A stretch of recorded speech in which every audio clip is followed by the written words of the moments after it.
Welcome, Pewter Report readers, viewers, and listeners to a brand new edition of the Pewter Report podcast, energized by Celsius, the official energy drink of pewterreport.com and the Pewter Report podcast. Hope everybody had a great weekend because it is draft week, ladies and gentlemen. We are turning all of our full attention to the 2023 NFL draft, where the Bucs are picking 19th in the first round, and there are a slew of options that they can go with, but more specifically, we're going to go with defense today, talk about that side of the ball. One, because defense wins championships, and two, if you've been reading at pewterreport.com, we've been doing our Bucs draft previews and Bucs best bets by each position, and a lot of last week was all about the offensive side of the ball, and this week it's a lot more defense. So we're going to stick with defense on today's show. I'm your host, Matt Matera. Joined with me is a very good man, actually a great man, Josh Capo, joining me on today's show. Josh, great to see you. How are you doing, my friend? I'm well, Matt. Thank you for asking. Very excited about draft week. Took the whole week off from my other job just so I could hang out with you fellas later this week, and I can't wait to get down to Florida for it. Yeah, super excited that you're going to be joining us. We'll plug this a little bit later in the show, but we do have the Pewter Live Draft Show, the Pewter Report Live Draft Show, energized by Celsius. It'll be April 27th, 28th, and 29th, streaming live on our YouTube channel and on pewterreport.com while we are at the Bucs facility. Each night it starts 1 hour before the draft starts. We give our full in-depth analysis, our takes on every pick, not just the Bucs picks, every single pick. It's an absolute blast. So glad you're going to be joining us, Josh. It'll be myself. It'll be Scott Reynolds. Really all of Pewter Report. Adam Slavon, JC Allen making an appearance, and Josh Capo as well. Bailey Adams, too. Can't leave Bailey out. So very excited about that. We'll talk more about that a little bit later. But we're all into the draft topics right now. But with that said, if you super chat us, we are going to answer your super chat right off the bat. And of course, it's our favorite super chatter, Adam Hamilton. Thank you, Adam, for the super chat. He says, do we replace Devin in the draft, or do you think he stays? So, yeah, I mean, this is a defensive question, so we can stick with it. Josh, I am of the belief that, and obviously the Bucs have to address the Devin White situation, but I think more thoroughly, if they're going to replace Devin White, in my opinion, they have to trade back in this year's, or at least in the first round, so they can get that extra draft pick and then use that pick on an inside linebacker. I just think, like, you're already addressing for so many positions, now throwing linebacker into it. I think it's not the only way, but I think it's probably the most advantageous way to go about replacing Devin. Yeah, I would be shocked if the Bucs don't take a linebacker at some point in the next week, right? In the draft. Do I think that it's a high enough priority that they have to do it on day one or day two? No, because the Bucs don't seem like they are going to trade Devin White before the start of this upcoming season. And because of that, you do have two starters penciled in. They seem to be very high on KJ Britt. So you've got your top three guys. And there have been times over the last few years where the Bucs have rolled with just three linebackers on the 53-man roster. So from that standpoint, the group is set for 2023. Now, 2024 and beyond, the only guy under contract is KJ Britt. And he's, the Bucs talk him up, but I don't think that he's a viable starter. So I think that they are going to probably get somebody for depth. It's not a great linebacker class, just in general. Linebackers don't tend to perform well in their first couple of years out of the draft. So those are two hurdles to really creating long-term stability at that position group. You had mentioned that you think that the Bucs could trade back, and I think that that's something they're probably open to, depending on how the offensive tackles come off the board in the first round. My question, I think I spoke with Adam about this last week on Thursday's Pewter Report podcast. I think that may be difficult to do this year, at least more so than in years past in round one, because I think that there are going to be a lot of teams looking to potentially trade back. I don't know how many teams are going to be looking to trade up, especially with this draft class kind of being light on elite and premium talent, and especially at kind of the positions that have more positional value, like wide receiver. You've seen a lot of trade ups in the last few years for quarterbacks and wide receivers. The quarterbacks are probably going to shake themselves out in the top 5 picks. The Bucs aren't going to be a part of any type of trade scenario there. And the wide receivers in this draft are all kind of day 2 guys. I mean, there are some cases to be made for 3 or 4 guys potentially being first round dudes, which is a lot different than the last 3 or 4 drafts when it was like, let's make cases for 3 or 4 dudes being top 10 picks. And I think that's going to make it difficult for the Bucs at 19 to potentially trade back. Not that it would be impossible, but definitely difficult.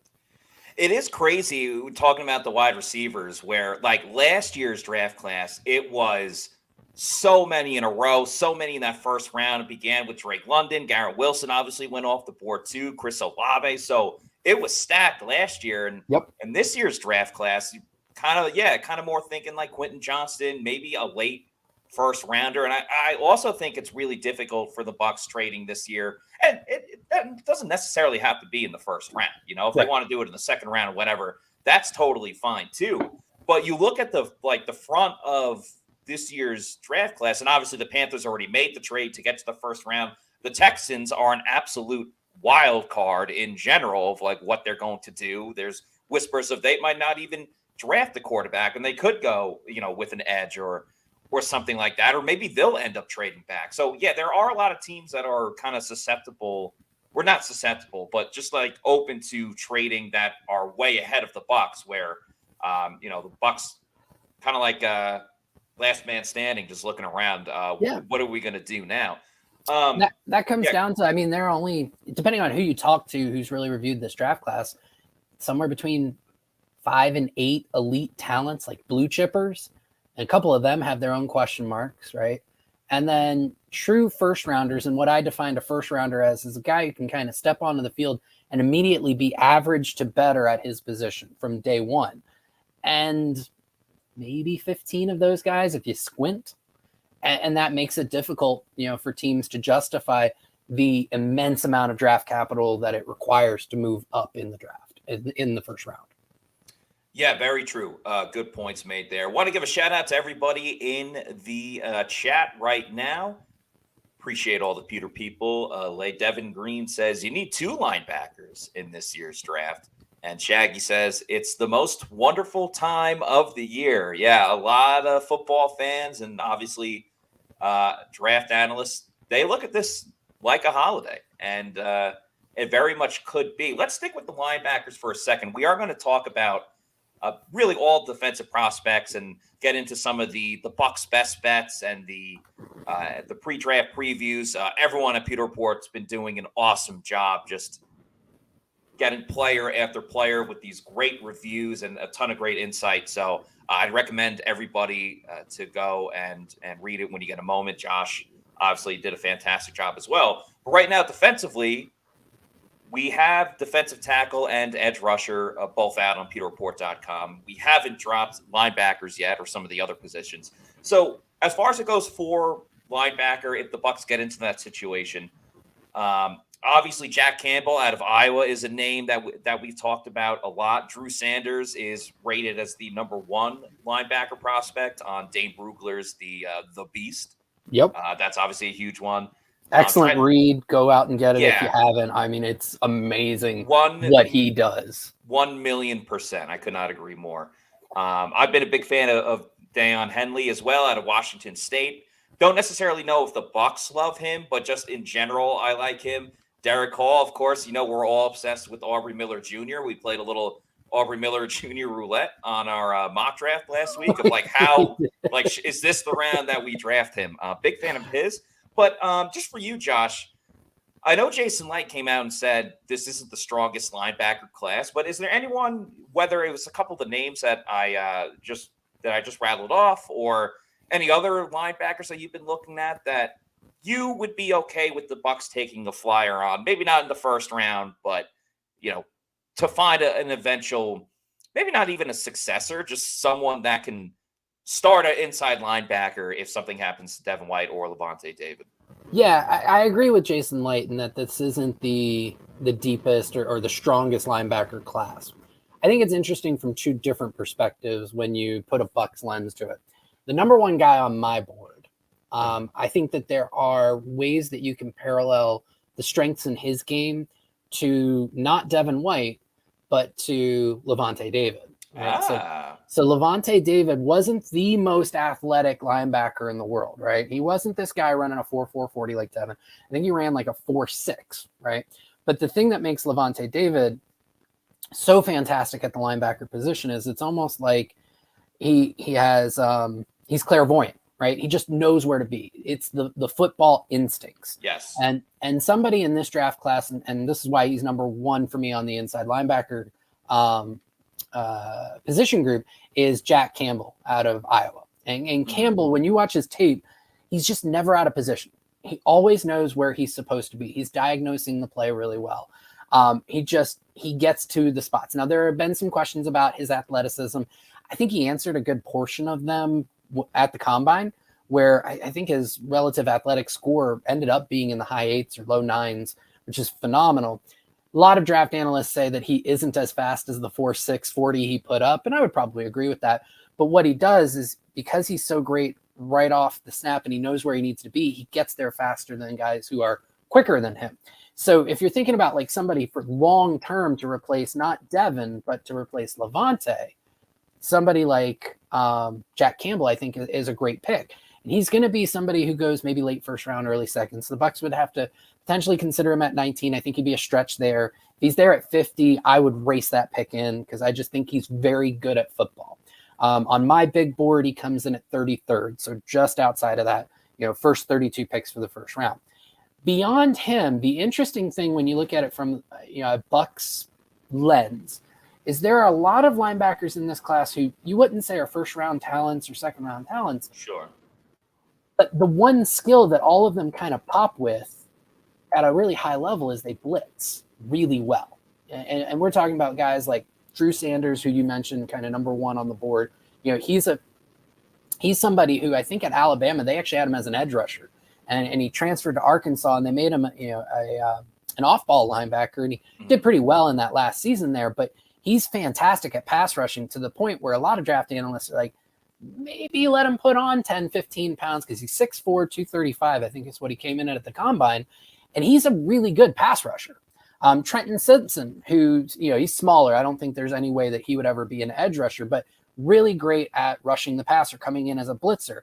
A guy like Dorian Williams, I think, is out of Tulane, and Ivan Pace out of Cincinnati. Those guys all blitz really well. Mm-hmm. And you talk about whether Devin White is going to be a long-term fixture on this Bucs defense. The thing that he does at a really high level is he's a blitzer. So if you're looking to create a long-term replacement for what Devin White does really well, this may actually be the best draft to do that at the linebacker position. And you wouldn't necessarily have to invest high draft capital to replace that skill set, because I think a lot of those guys are going to be, mid to late day 2 guys and beyond. You can get some of them on day 3. And you obviously know that Todd Bowles loves to blitz, so he's always looking for that fast, speedy guy. But I'm absolutely with you when you go back to Jack Campbell, who you started with. Sure, maybe the athleticism, it worries you a little bit, but the best football players of all time are all instinctual. They know how to anticipate a play. They just know how to play straight up. And we talk so often about how Levante David has cleaned up the messes of Devin White in the past. You could argue that linebacker is the most instinctual position that you would like to have that trait on the defense, or really in the whole league, because the linebacker's that captain of the defense, moving around, calling the plays, calling out coverages and everything like that. I think it would absolutely be a great idea to get a player such as Jack Campbell. You mentioned Ivan Pace. I thought he was fantastic at the Senior Bowl. Just some of the blitzing moves that he had, and just overrunning these running backs that were trying to stunt him. Ivan Pace, as far as a blitzer goes, I'd be down with that. I would sign up for it. Trent Simpson, for whatever reason, the Bucs front office, they don't love Clemson players. I know they have Nolan Turner, who's an undrafted free agent, but I don't know, just the non-favoritism of Clemson linebackers that kind of stray away from. It's interesting there because you look at Clemson and they have quite a few guys who are draft eligible this year, right? And all of them were really high, 4 or 5 star recruits coming out of high school. And a lot of them just did not show a ton of development over their time at Clemson. So you think about like Miles Murphy, the edge rusher, Brian Brzee, defensive tackle, somebody like Trenton Simpson, all of these guys who were really, really highly sought after prep players. And they get to Clemson, and I mean, all of them are going to be drafted. All of them are probably going to be drafted before day 2 is over. But the ascent of their progress was really kind of stunted. And I think that may give each one of them, and just NFL teams in general, a little bit of pause. Like, what's going on at Clemson that these guys aren't developing from where they were a 5-star preps player to now being truly on the elite side as they enter the pros?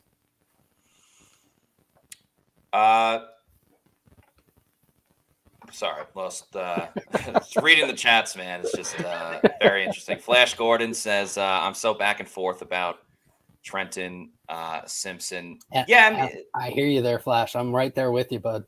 He's linebacker 5 for me, and I'm trying to figure out where I've got him on my big board. Just under 180 players right now. He's 71st overall for me, so I'm right there with you. Christopher Oxentine says, I have a thing for Marte. He's talking about Marte Mapu out of Sacramento State. I really like Marte Mapu. He's obviously very quick, but he's probably going to be a safety at the end. He's the Ryan Urlacher. Ryan Urlacher was a safety and became a linebacker. Mapu probably going the other way, but he played all over. I think he'd be an interesting pick for the Bucs. I had him in my mock draft during our Bucs battle plans. Yep, you were early on him. I think I got him in one of the last picks for the Bucs. I think it would be very, very interesting if they got him, but I wouldn't pick him as a replacement for Devin White. I just think in general, just another piece to have on defense is more the right. Yeah, 6'3", 210, a little bit light for the linebacker position. He's got great length, especially arm length, so that'll allow him to get into passing lanes. Above average coverage skills for a linebacker. And like you, I see him as more of a safety, kind of a dime backer and overhang safety at the next level. Good agility for his size, especially for his how tall he is, and a strong tackler. But I just don't think he's got the play strength to really play linebacker at the NFL level. I think that's kind of the big thing holding him back there. Yeah, I think physically wise, he'd kind of get dominated. So, yeah, I'm with you there. I see a couple people asking, so I'll just mention it real quick. Christopher asking if I'm okay. Same with Nathan and Longest Glazer as well. Appreciate you guys asking. I had a bad fall this weekend, and I landed on my face and got a couple of stitches in my forehead. I'm good to go, though. I mean, football players have played through much worse stuff. So got a bit of a nasty scar on my forehead right now, but I'm doing okay. But appreciate the concerns. And I'll be doing even much better because in 1 minute, you know what we like to do on Mondays? It is roll call, baby. Where you at, Pewter people? We have some of the best fans in the world and in the NFL landscape. We love interacting with the Pewter people and the fans. And one of the fun ways we like to do that is at 4:20 on every Monday show. Usually one of us goes on a rant or a diatribe or some topic that we want to get into. And while we're talking about whatever Bucs topic it is, we put on screen where you are watching the show from, because it's very cool. We obviously have fans in Tampa. We got fans over in Europe. We got fans international, people watching from California, across the other side of the state. So it's just a fun way to interact with everybody. Josh, I don't know if there's a specific direction you want to go with. I know we want to talk about defensive tackles yet, but if you got something on your mind, man, I thought I would start with edge rushers. I know we're going to get into defensive tackles because that's sure. that was today's, Pewter Report or Pewter Preview and Bucs Best Bets. But yesterday we had the edge class. I think we've talked a lot about the edge class, but it's one of my favorite classes of this draft. And so just kind of go through some of the guys who could be there when the Bucs pick at between 19 and 50. Because I think we at Pewter Report do believe that somewhere in the first 2 rounds, the Bucs will probably target edge defenders, especially with Shaq Barrett coming back from his Achilles injury, Joe Tryon-Shoyinka still needing to take that next step. There is an opportunity for the Bucs to bolster that room. So for me, I'll talk a little bit about my big board or my edge class board. The first 3 guys that I think just won't be there: Will Anderson. I don't think Tyree Wilson will be there, or Lucas Van Ness. But then getting into that kind of next tier of guys who I really like, B.J. Ojulari out of LSU. I feel like he's a full effort guy on every play. I like his bend, and I think he uses a one arm. And one of the cool things about Ojulari is he's constantly trying out new pass rush moves. And when you talk about a lot of the edge defenders in this class, and it is one of the deeper portions of the draft is edge, many of these guys have 1 or 2 moves that they tend to rely on. And at the next level, they're going to have to kind of broaden their arsenal. B.J. Ojulari, he tries out a bunch of pass rush moves. Now, has he perfected all of them? No. But he's familiar with them, and he has a pass rush plan. And when you talk about the edge defender position, you want somebody who kind of has a plan in place. And I would say he's one who really does. Another one who really, I think, enters every rep with a plan is Felix Anudike-Uzomah. I almost said it right. Out of Kansas State. And he is a Bucs best bet for an early round pick. 6'3", 255 pounds, great power. He uses his hands and his arms really well. He's got some dip to his outside arc pass rush. He's got a nice little ghost move. But what was really stood out about him is he actually talked about his pass rush plan at the NFL Combine during some of the media sessions. And he said when he enters a game, when he's going up against the tackle, that's where he wants to start, is with his power. He's going to try and bull rush. He's going to try and long arm, and he's going to see how offensive tackles react to that. And from there, he'll start to integrate other moves, inside moves, counters, and really start to take advantage of some of the tendencies that he's able to pull out of those offensive tackles in terms of how they handle his power and his bull rush. So those are 2 guys that I think could definitely be on the Bucs radar as they get from 19 to 50, somewhere in that range. And then the third one of my favorites to talk about, is just Will McDonald out of Iowa State. Oh, yeah. Will McDonald, 6'4", 239, and Iowa State used him as a 4-eye. And for those who aren't familiar, I mean, they basically used him as like a 3-4 defensive end.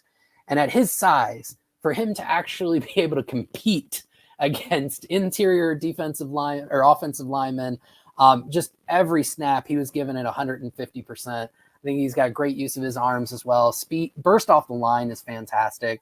Plays really strong, and he showed that from how Iowa State played him. And even at the Senior Bowl, they were still playing him at 4-eye. So I think that he's actually got a fairly decent floor for a run defense for his size. So those are 3 of the guys who I thought were kind of stood out as edge defenders that the Bucs could potentially target here at the draft in day 1 or day 2. Will McDonald had 34 and a half inches long, where was his arm length. So he's got that length, but there's more to him than that. Like when you look at Anthony Nelson, for example, you just think, oh, lanky guy, whatever. But you see the like everything else with Will McDonald. It's not just like the fact that he's got length. He actually was 5th on the Pewter preview of defensive tackles. 1 was Will Anderson, 2 was Tyree Wilson, 3 Lucas Van Ness, 4 Nolan Smith, and Will McDonald rounded out that top 5. Some of the best of the rest include Isaiah Foskey, Yaya Diaby, who we'll get to in just a moment, and the Byron Young out of Tennessee, the edge rusher, KJ Henry as well. But yeah, you mentioned with Felix Anudike-Uzomah. I don't even know if I said that right. I think you did. I think you nailed it. I'm very jealous. Thank you. Yeah, so he was the Bucs best bet for rounds 1 through 3. he, as far as the edge rushers went, he was the most fun people that I watched when I was watching his highlights. And Aaron Rodgers got traded to the Jets. All right, cool. Hold on. Wait a second. Let's give that a moment, especially for you, buddy. You've been waiting for this for months. Yeah, I know. I'm very excited. I thought it was gonna happen. I kind of thought it was going to happen on draft night, to be totally honest with you. Not I'm above obviously Aaron thrilled Rodgers from about it. stealing the spotlight from everyone else. I just listen. It's a Bucs podcast. People don't want to hear about the Jets. I get it. But I'm very, very excited about it. But Uzomah, the thing I loved, like the power move that he had, but really just the way that he got after the football too. Like it wasn't just that he got the sack; he was hitting the ball out. He was making the big play. I thought that was super important. The power that he brought with it. And the Bucs' other best bet was Yaya Diaby out of Louisville. So the way it gets broken up for those that don't know, the Bucs' best bets is Scott Reynolds, whose birthday was yesterday. I saw someone asking about Scott's birthday. His birthday was yesterday, so happy belated birthday to Scott Reynolds. He will do the write-up for Bucs' best bets for every position, and he does one for the early rounds 1 through 3, and he does some for the rounds 4 through 6. So 4 through 7, he had Yaya Diaby. He says the Bucs want to get faster on defense, and Diaby is one of the fastest and most athletic outside linebackers in this year's draft. Diaby blazed a 4.51 at the NFL scouting combine. The muscular Cardinals defender has strong hands, longer arms that helped him rack up a career-high 9 sacks last year. Obviously, the name Yaya Diaby is very exciting. Absolutely. But I thought he was very senior too. It was cool. It was cool seeing what he was able to do down in Mobile. Yeah, I mean, just a great motor on him, lots of production, and yeah, I get this as feedback from fans all the time. You know, there are some guys you look at him and you're like, this guy, he's got all the traits, but then is the production there? And you have to sometimes ask yourself, if there isn't production there, why? You know, somebody like Nolan Smith out of Georgia, but Yaya's got all the production and then he's got the traits to go with it, which, you know, makes him kind of a safer bet there. Looking at, you know, he was in the 93rd percentile for his 10-yard split on his 40-yard dash among edge rushers, 96th percentile for his 40-yard dash, 86th percentile on his vertical jump, and 73rd percentile broad jump. So those are explosive measurements. They typically show how well a guy can kind of explode off the line. And then his arm length is in the 63rd percentile, which means that he's going to have a good, you know, be able to do a good job of keeping tackles off of him, you know, off his frame. And then his hand size at 86th percentile. So, you know, some heavy hands there. They're really the only two areas that he didn't show up, you know, above the 50th percentile is his height at 6'3¼ inch. And I don't even think that's necessarily a bad thing, because when you have long arms like he does, and this kind of goes back to Will McDonald as well, who's a little bit on the shorter side with longer arms, it just gives them natural leverage. So they can kind of come up from underneath a tackle and explode into their chest. So I actually think that that's not really that bad of a thing. And then 263 pounds, his weight is fine. I don't know how that ends up in the 45th percentile on mock draftable. I think it's because they go back so far and the NFL has changed so much. But a 263-pound edge is actually a bigger edge in today's NFL. So Yaya's got kind of all of the measurables. And I think most people, myself included, were surprised at how well he performed in a lot of those drills. And then he's got the production as well coming out of, I think it was Louisville, if I remember correctly. So many guys these days. I'm trying to keep them all in my head. So he's a really fun watch. And if the Bucs were able to get him on day 3, say in the 5th round, I think that would be a coup, because I do think he would raise the floor on that outside linebacker room and really give them a nice rotation with a back end guy who can develop into more. And I find it very interesting as it affects the Bucs, because, you know, I go in with the concern like Shaq's not going to be ready by the start of the season. Shaq's not going to be ready. But then he goes on loose cannons and is like, yeah, I feel no pain. I plan on playing in week 1. I don't know, if Shaq is good to go, then edge rusher is still important, but I don't know if it's like necessarily as much of a priority as, say, offensive tackle is, or finding the next inside linebacker after Levante and Devin White. So the whole Shaq Barrett situation kind of throws a wrench into it. But yeah, if they don't go in the first 2 rounds, I'm all for Yaya Diaby as an edge rusher for Tampa Bay in a later round. It's different with Pat, isn't it? Because you have Vita Vea in there. He's the guy. He's the Rock of Gibraltar. He's the dude. You got Greg Gaines in there as well. Teammates with Vita going back to Washington, was on the Rams, big-time run stuffer. And a lot of this is all about the development of Logan Hall. And do the Bucs decide to bring back Will Golston, which none of us would be shocked if that's the case. But for you, Josh, where are you pinpointing / targeting, if you're Jason Licht, like when you're going to go for a defensive tackle in this year's draft, if you feel that the Bucs still need to add another one? I think that, it's funny. Looking at the Bucs roster, while I think the most glaring need on this in terms of starters is on the offensive side of the ball, you could look at every level of the Bucs defense and say, yeah, they need to add players to each one of those rooms: the interior defensive line room, the edge room, inside linebacker, corners and safeties. And I would definitely say that they should address interior defensive line at some point during the draft. As with, again, all of these positions, there's very little in terms of the high-end elite, just take it to the bank talent. That really comes down to Jalen Carter, and he should be off the board before the Bucs before the Bucs pick at 19. And if he's not at 19, right, that means the off-the-field issues are a lot more concerning than has even been reported to this point. And then beyond that, every single guy, there's question marks, right? That second level, Brian Brzez's tape was inconsistent coming out of Clemson. You and I were just kind of talking about him a little bit right before the show. But I think one of the things with Brzez is all the tools are there for him to be successful.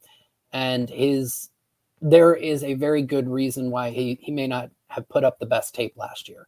And this has been reported, so I'll just go ahead and put it out there for those who don't know. But Brian Brzez's sister, he had a 15-year-old sister, passed away in September of last year due to cancer, right? And I think he played like the following week, and he played throughout the entire year, right? So on one hand, completely understandable that this is going to absolutely take away his focus from playing on the field, as it should, right? We're all human beings here. That's a tragic thing for anyone to go through.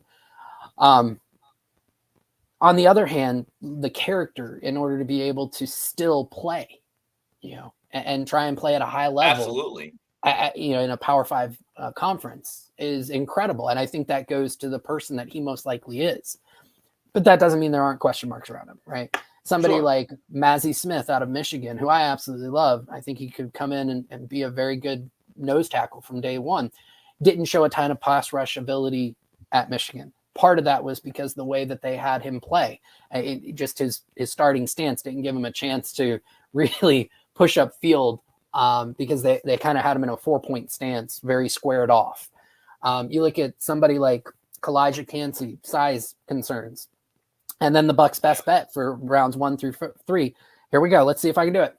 Adetomiwa Adebawore out of Northwestern, who, thank you.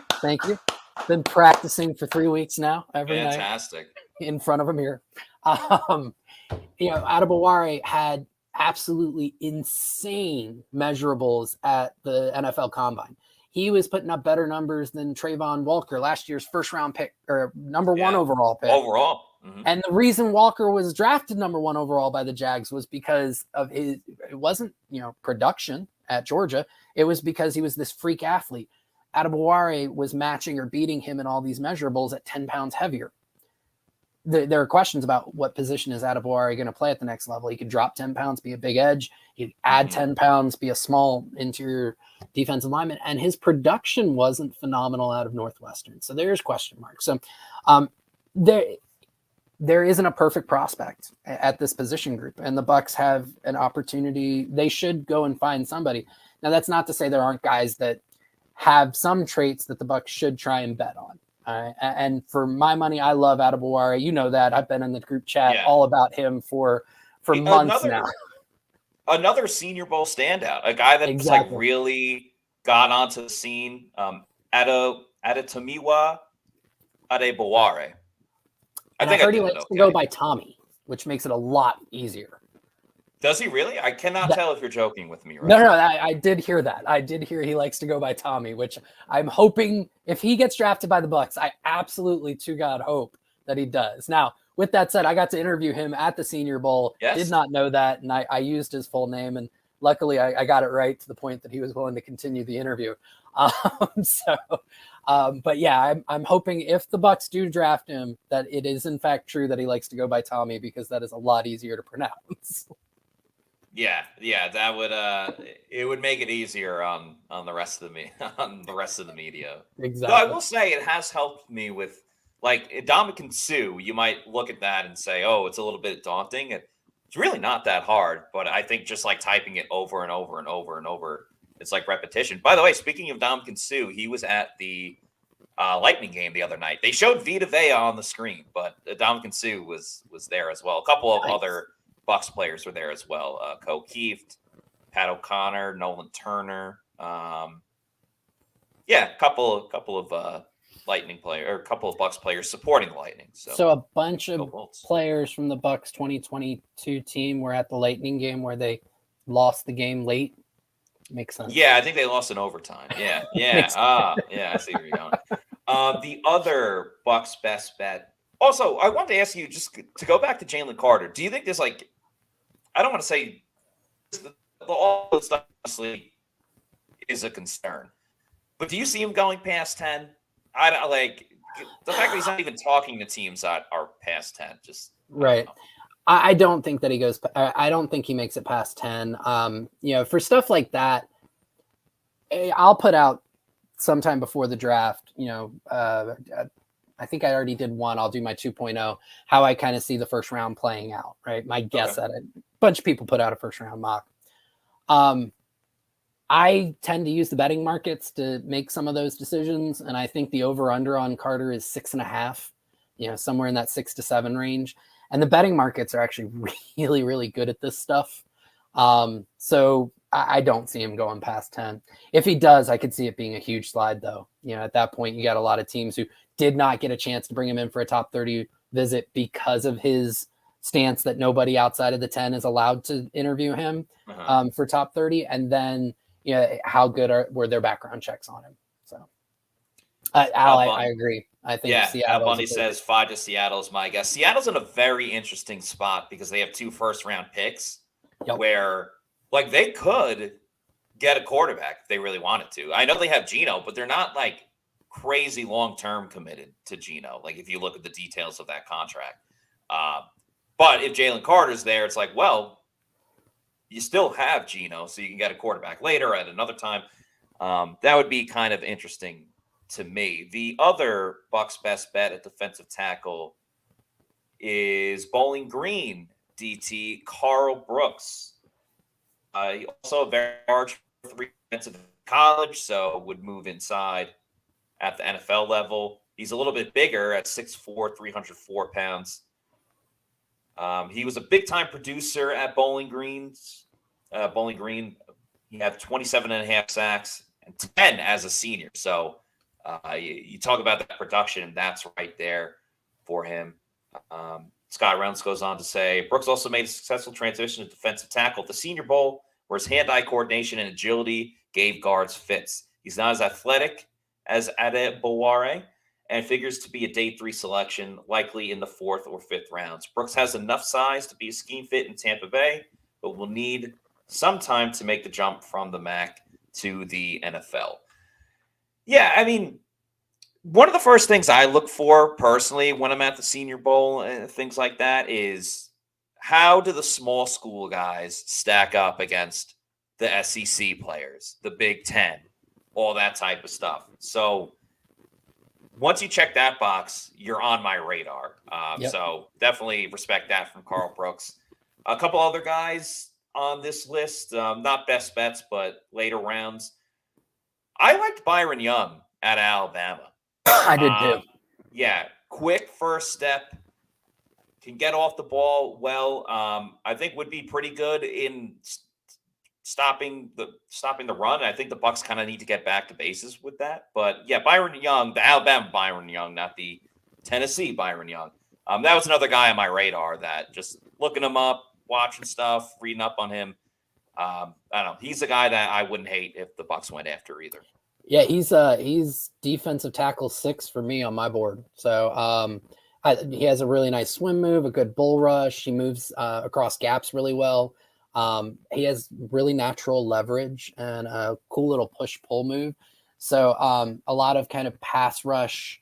He flashes a lot of pass rush ability, which for me, it tends to push a guy up my board because that's hard to find at the interior defensive line level or at defensive tackle. I think I tweeted this out a few days ago because I'm glad you made the distinction between there were 2 SEC Byron Youngs. One played edge at Tennessee, the other played defensive tackle at Alabama. And I tweeted out, I said, if your name is Byron Young and you're in the 2023 NFL draft, you're just a good player because both of them actually really, really good in their own right. So the other one that's really interesting, because again, there are a lot of things to like, and then there's this one glaring red flag that makes you go, well, if he doesn't clean this up, he's not going to be very good. Gervin Dexter out of Florida. Okay. I really liked a lot of his tape. He would probably be a solid first rounder if his get off was anywhere close to good. And that's the one glaring red flag for him is he's just slow off the line. And I don't think that that's necessarily like just a physical issue that he has. Trying to pull up some of his explosive testing. I think it's just he's got to learn how to launch better. Right. Yeah, his vertical jump was 31 inches and his broad jump was 110 inches, both above the 70th percentile for defensive tackles. So he's got the twitch in his legs, the power in his legs to push off better. Somebody's just got to teach him how to do it. And if he unlocks that, he could end up being one of the top 3 defensive tackles to come out of this draft. So he was another guy that kind of popped on my radar. Going back to Carl Brooks, that you had mentioned, the interesting thing for him, because his tape is fantastic, but you mentioned he played edge. He was a giant edge for Bowling Green. And making that transition from edge to defensive tackle is difficult. And Scott was right. He showed that he could potentially do it at the Senior Bowl. For me, it's just you got to show it over a much longer period of time, and he's going to have to do it against NFL caliber talent. And I have some questions about that. But as a day 3 guy, absolutely, I'd be willing to take the risk on it. Yeah, it's a low risk, high reward type of payoff. When you talk about unlocking, you're going to unlock a ton of potential when you crack open. Not my head. A Celsius energy drink, of course, the official sponsor of PewterReport.com. Celsius always has new flavors coming out, which you gotta get on the train because the train's moving. They got a fantasy vibe, sparkling lemon lime, both fantastic. 7 essential vitamins, no post energy drink crash like you might get with some other products. It's absolutely fantastic. So many flavors. The vibes are always high. Ton of you see the sparkling wild berry, strawberry acai, Fuji apple pear, orange, watermelon. Really can't go wrong. Strawberry lemonade as well. Go to the store locator on the Celsius website, punch in your address, and it will let you know where to find one at your closest location and convenience, whether that's a Walmart, Target, 7-Eleven, any type of other convenience store, and of course your bodega. Yes. And once you have, a couple Celsius and you're like, I really like these, I want more. Head on over to Amazon, do the subscribe and save, and have it sent to your house or apartment every week, month, quarterly, yearly, whenever you want. I'd recommend getting the variety packs. Variety's the spice of life.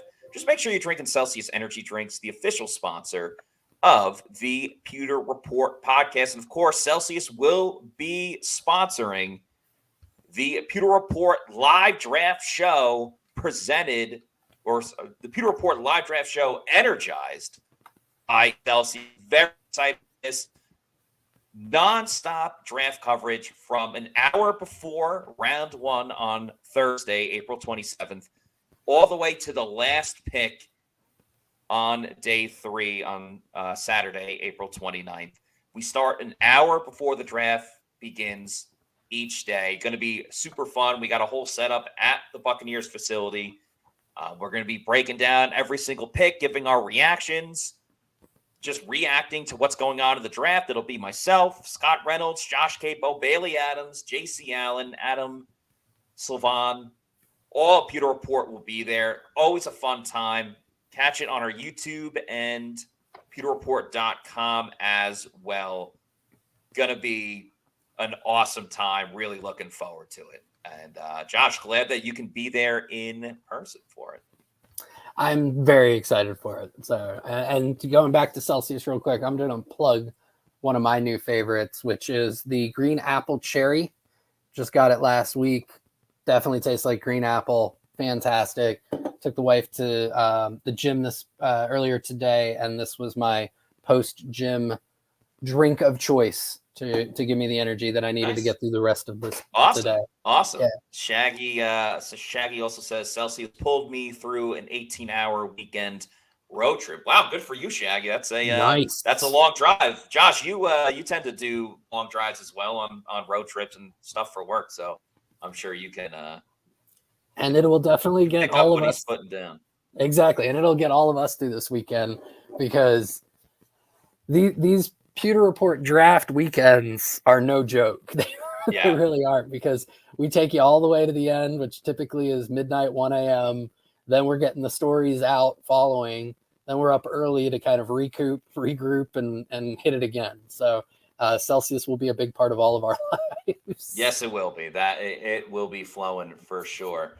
All right, Josh, we actually spoke about inside linebacker at the beginning of the show, so we don't need to revisit that one more time. And kind of as we wind down on the show here, we can group cornerbacks and safeties together, because the Bucs are, of course, looking for a nickel corner. So it could be a corner, could be a safety. I believe you're writing up or have already written up the cornerback class. Yep. So give us your thoughts about that class in general.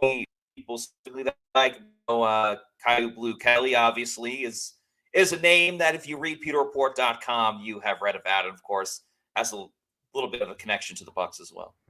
Yeah, the son of former Super Bowl winning cornerback Brian Kelly. You will probably find nobody in the draft landscape higher on Caillou Blue Kelly than I am. I think Dane Brugler had him as kind of like a 5th round guy.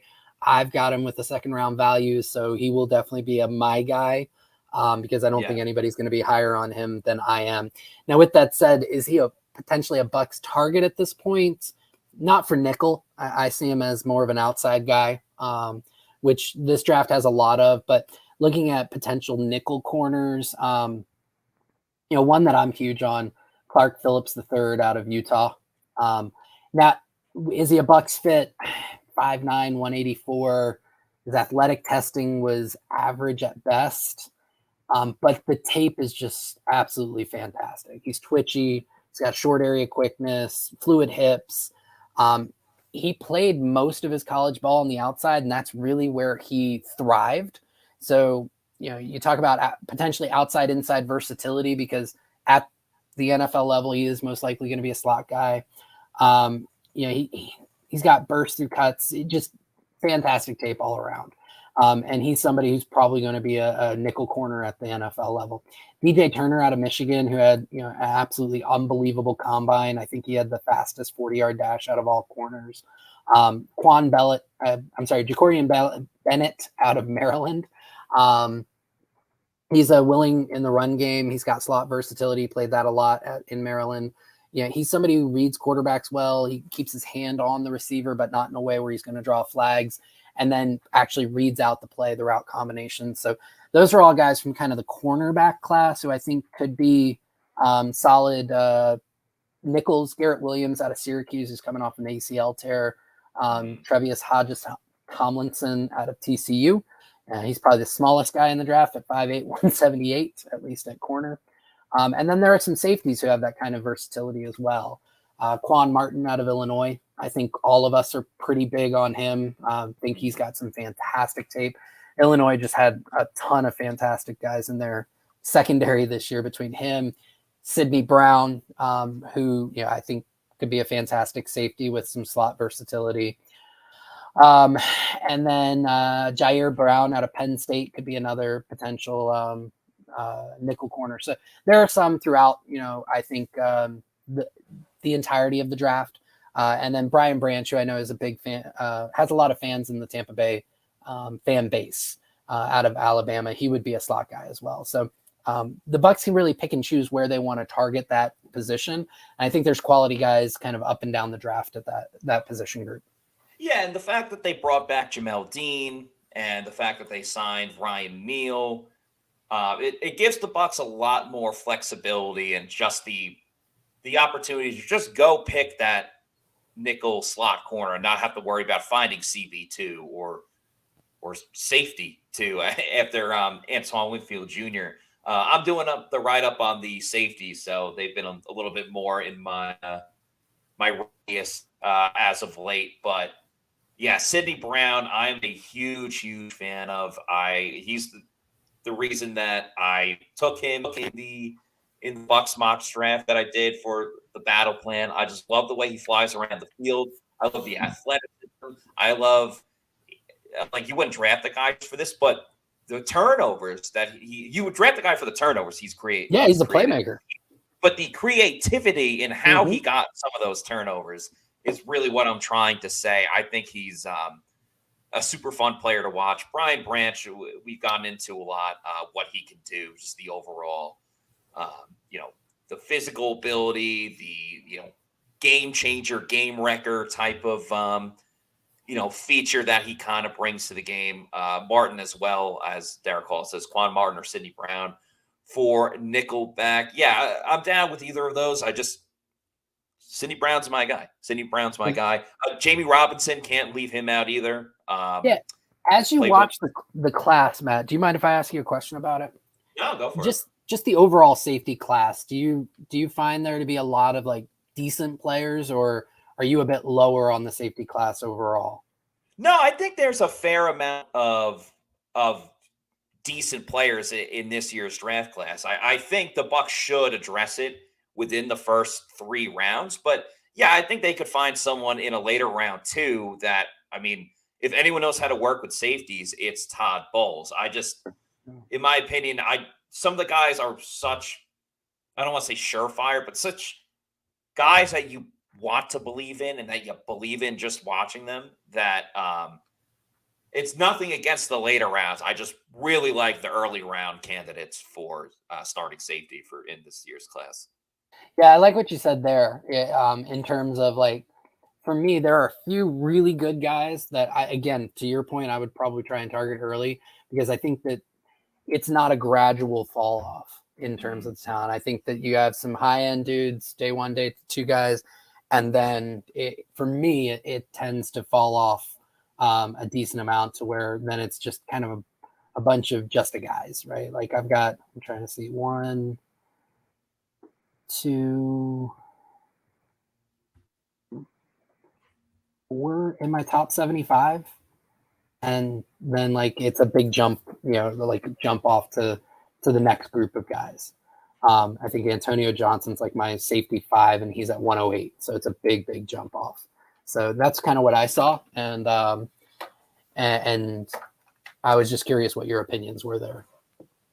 Yeah. I love some of the people that we already mentioned. So that's I would say what my feeling is. If Branch is there, if Brown is there, if Martin is available, I think, or Jamie Robinson. If Jamie Robinson's there in the 3rd round, I think absolutely got to go after a guy like him. But if you want to lose weight and feel better, what you should be going after is age rejuvenation. As we age, our hormones decrease, both for men and women. I was tired all the time, had no sex drive. I was groggy. I felt like I was 80 years old because everything hurt. I came to age rejuvenation because I was tired all the time. Bioidentical hormones has really made such an impact in people's lives. I actually enjoy shopping now. Got all my energy back. Mind is sharp. I feel like I'm 18 again. It was perfect for me.